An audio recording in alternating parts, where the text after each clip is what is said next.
سعودی عرب جو کہ ایک اہم اسلامی ملک ہے, ترکی ایکولی امپورٹنٹ اور Pakistan the most important. Pakistan, Türkiye اور سعودی عرب ایک جگہ بیٹھے ہوں گے تو یہ کیا میسج کنوے ہوگا اس کو خاص میسج کر؟ تو پوری دنیا کو مل چکا ہے جی. تینوں میں سے کسی ایک پر حملہ, یعنی تینوں پر حملہ تصور ہوگا. میرے ساتھ موجود ہوں گے سینئر صحافی تجزیہ کار حسن ایوب خان صاحب. السلام علیکم. وعلیکم السلام, کیا حال ہے آپ کا؟ خیریت میں سے؟ ٹھیک, آپ کیسے ہیں؟ الحمدللہ. اچھا جناب, آج کی سب سے بڑی خبر تو یہ ہے کہ سعودی عرب, ترکیہ اور پاکستان کے درمیان سہ فریقی تعاون کا جو معاہدہ, دفاعی تعاون کا معاہدہ, پاکستان کی قیادت آلریڈی اعلیٰ قیادت وہاں موجود ہے سعودی عرب میں, فیلڈ مارشل بھی, وزیر اعظم بھی. پاکستان کی جوہری طاقت, سعودی عرب کی اکانومی یا اس کی اپنی سینٹرل پوزیشن, اور جو ہمارا ترکیہ ہے اس کی اسٹریٹجک پوزیشن اور دفاعی ساز و سامان کی مینوفیکچرنگ, یہ تینوں کمبینیشنز کتنے امپورٹنٹ ہوں گے آنے والے وقت میں؟ دیکھیں, بات یہ ہے کہ دونوں کے پاس, یعنی سعودی عرب کے پاس جو ہے وہ 2 ہولی ماسکس ہیں جو ہمارے, یعنی ان کی حفاظت ہمارے ایمان کا حصہ ہے. بالکل. اور اس کے لیے پاکستان کے لیے تو اس کی اہمیت پاکستان سے بھی زیادہ ہے. یعنی پاکستان اپنی ذات سے زیادہ اہمیت جو ہے وہ خانہ کعبہ کو دیتا ہے, مسجد نبوی کو دیتا ہے. تو اس میں تو کوئی دوسری رائے نہیں ہے.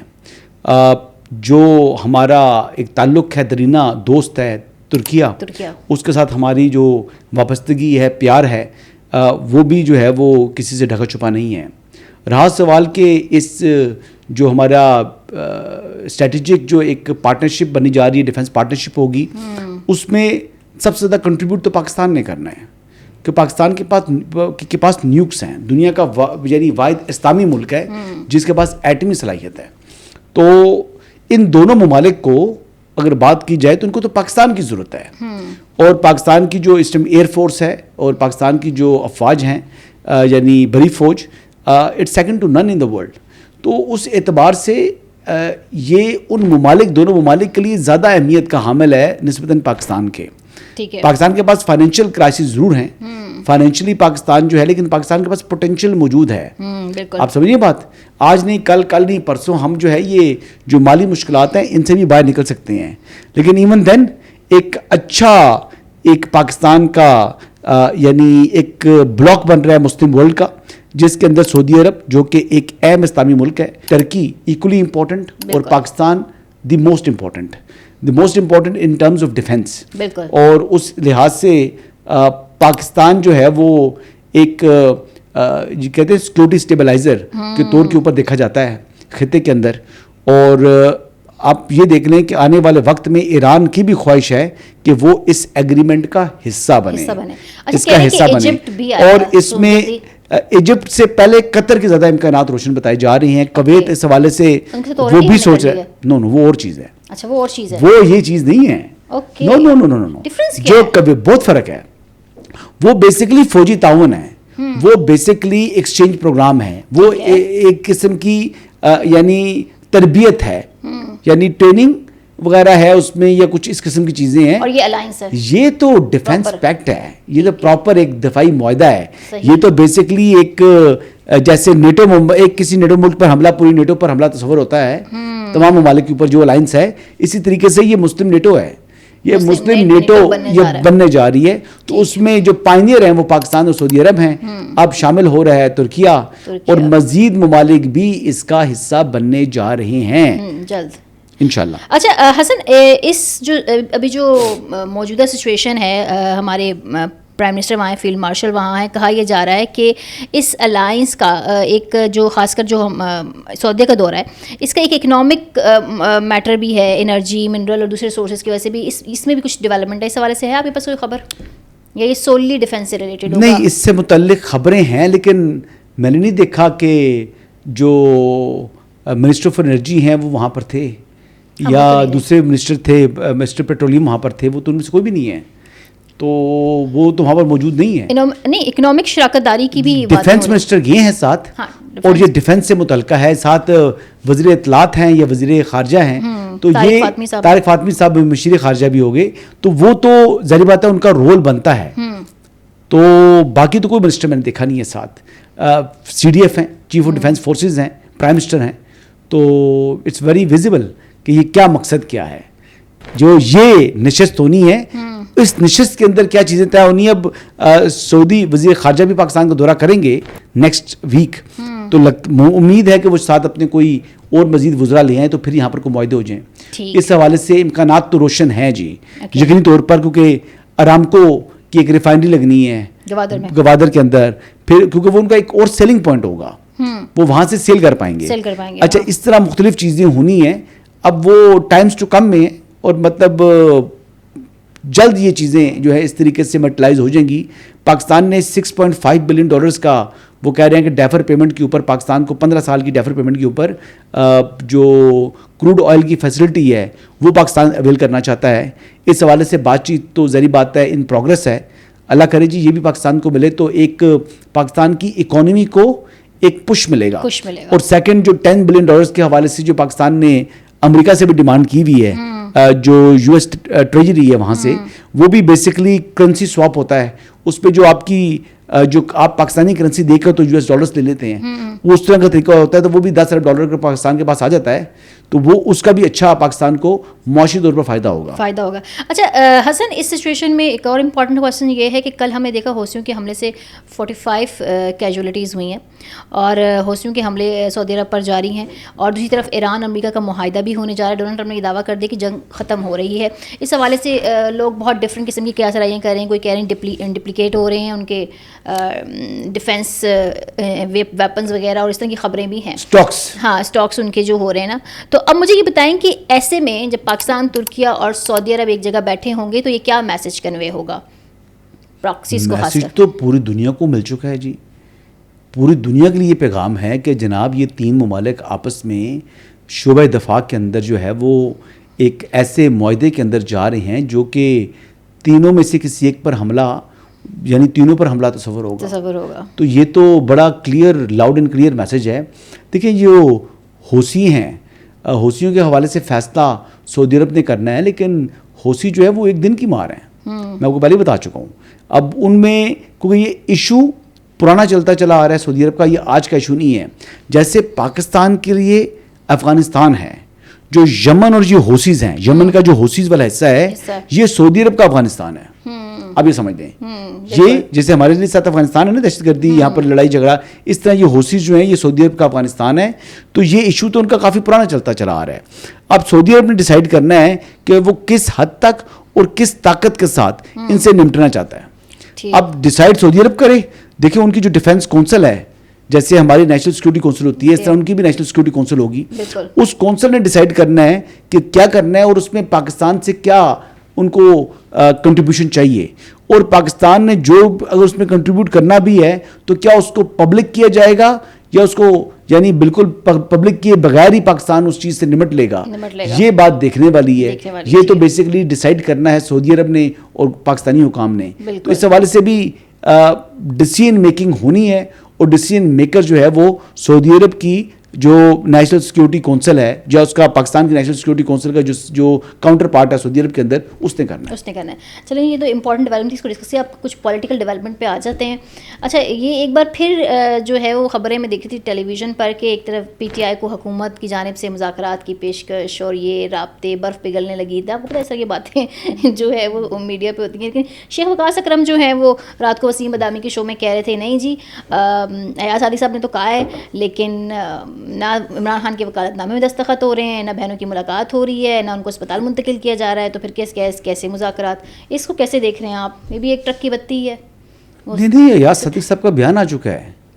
انہوں نے کہا ہے کہ کل جو ملاقات ہوئی تھی وہ ملاقات مذاکرات سے متعلق نہیں تھی ڈوگر صاحب کے ساتھ. اچھا ہاں, وہ یوم آزادی کی کوئی تقریبات ہیں, اس میں ان کے کنٹریبیوشن کے حوالے سے بات چیت تھی.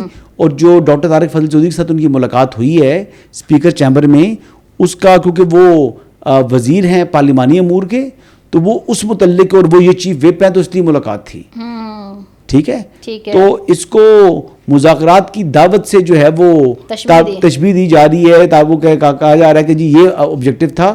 تو وہ اسپیکر صاحب نے یہ بات واضح کر دی کہ میں تو تحریک انصاف کو مذاکرات کی دعوتیں دے دے کر تھک چکا ہوں, اور اب نہیں دے رہا. نہیں, لیکن یہ دعوت کے لیے ملاقات نہیں تھی جس کو دعوت کی ملاقات بنا دی, اور اس پر شیخ وقاص اکرم صاحب نے پورا جناب تبصرہ کر دیا.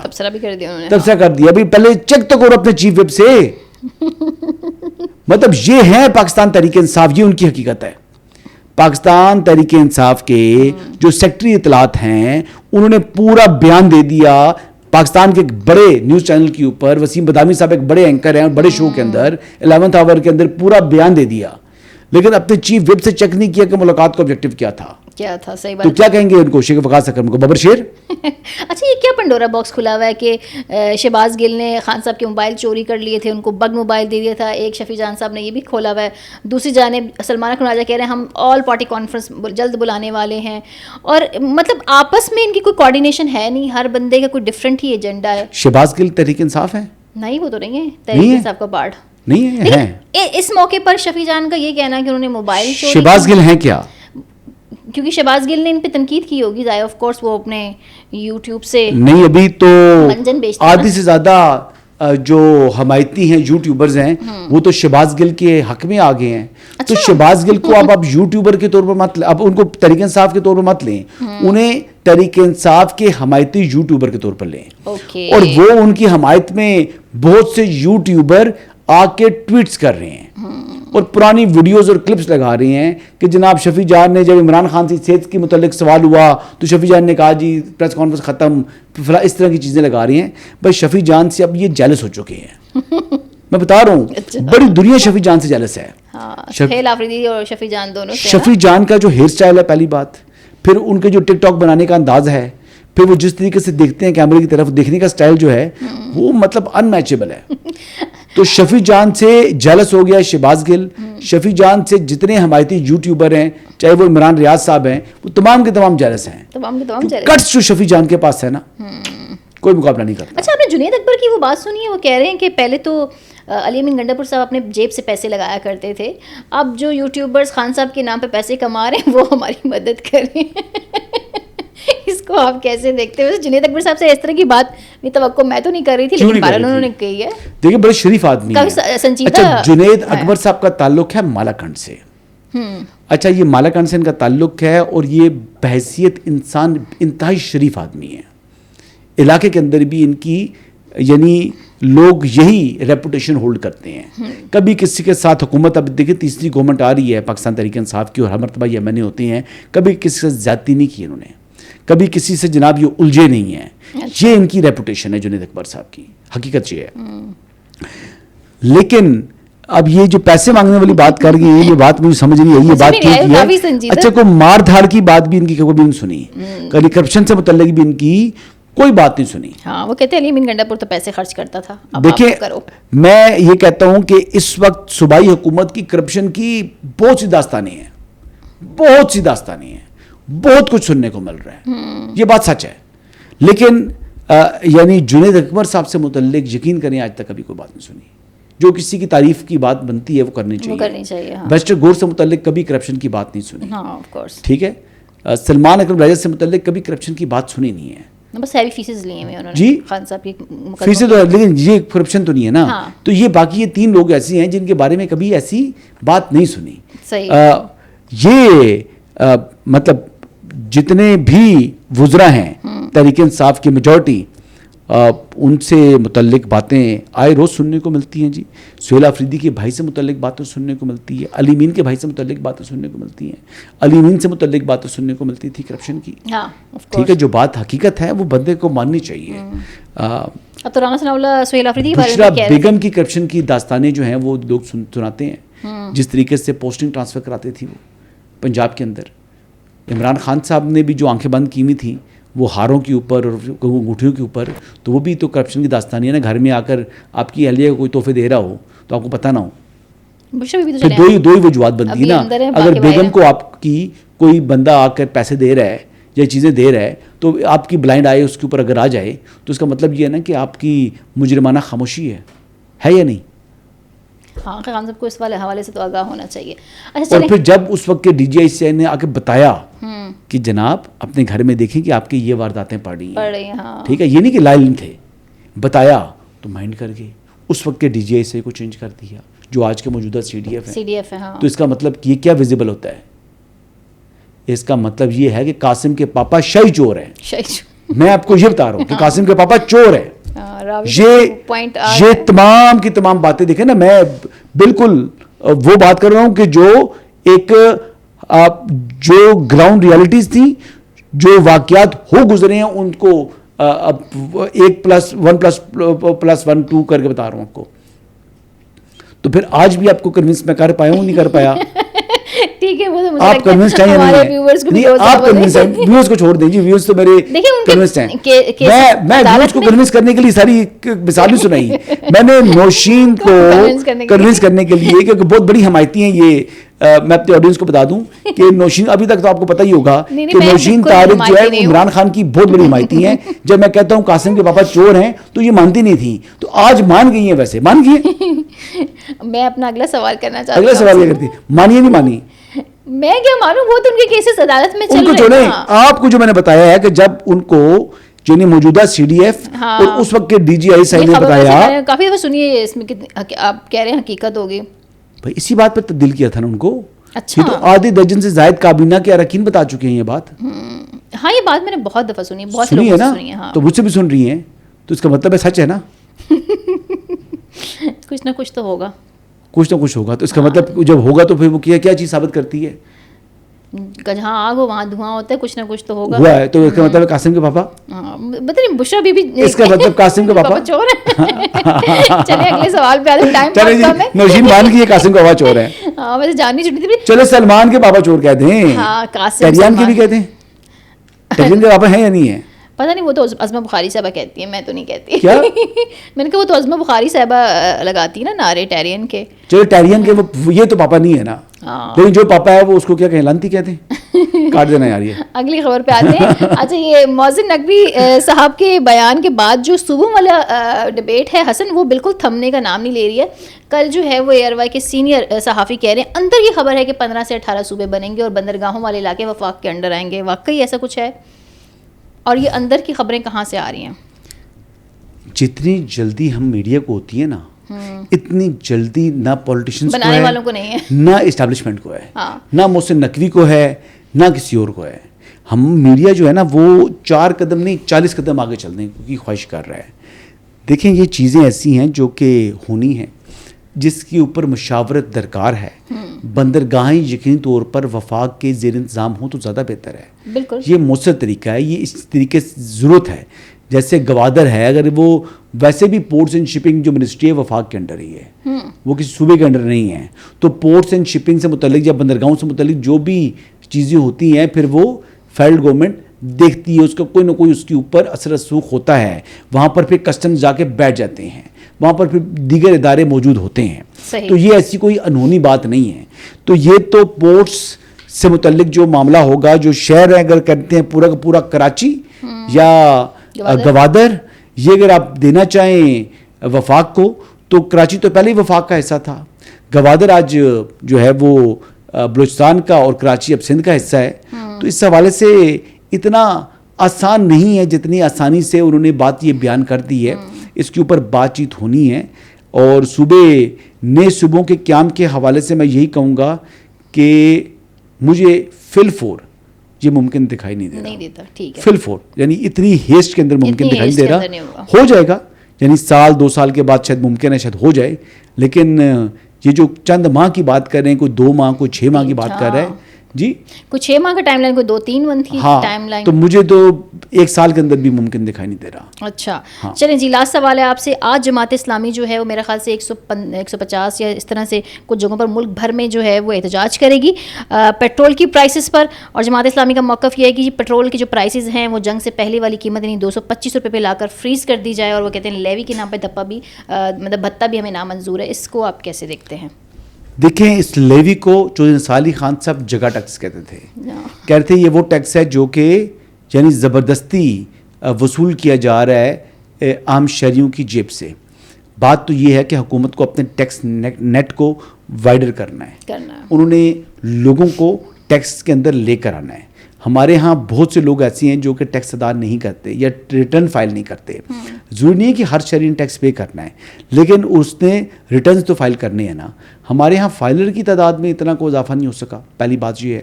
حالانکہ بڑے شکنجے ٹائٹ کرنے کی کوشش کی گئی ہے, لیکن اس کے باوجود لوگ فائلر نہیں بنے. نہیں بنے. اب جو ایگزسٹنگ فائلر ہے اس کو جناب یہ کبھی اس کے آڈٹ آ جاتے ہیں, کبھی اس کو کس طریقے سے اسکویز کیا جاتا ہے. تو میرے خیال کے مطابق ان کو فائلر کو ایسی سہولیات دی جائیں جس کو دیکھ کر زیادہ سے زیادہ لوگ فائلر بنیں. جب فائلر بنیں گے تو پھر آپ کو ظاہری بات ہے جو کہ غلط بات معلومات دے گا پھر اس کا آڈٹ بھی کریں. لیکن اس وقت آپ کو زیادہ سے زیادہ لوگوں کو فائلر جو ہے وہ بنانے کے حوالے سے یعنی اٹریکٹ کرنا ہے, اور اس حوالے سے ایگزسٹنگ فائلر کو آپ نے مراد دینی ہے, کوئی آسانیاں دینی ہے, کوئی ریلیکسیشن دینی ہے, ایسی اٹریکشن پیدا کرنی ہے کہ زیادہ سے زیادہ لوگ آئیں. ریٹیلرز کے اوپر بھی جو بھی ٹیکس لگایا ہے جس طریقے سے وہ نہ ہونے کے برابر ہے. دیکھیں برطانیہ کے اندر میں نے دیکھا ہے کہ ہر چیز کے اوپر ویٹ چارج ہوتا ہے.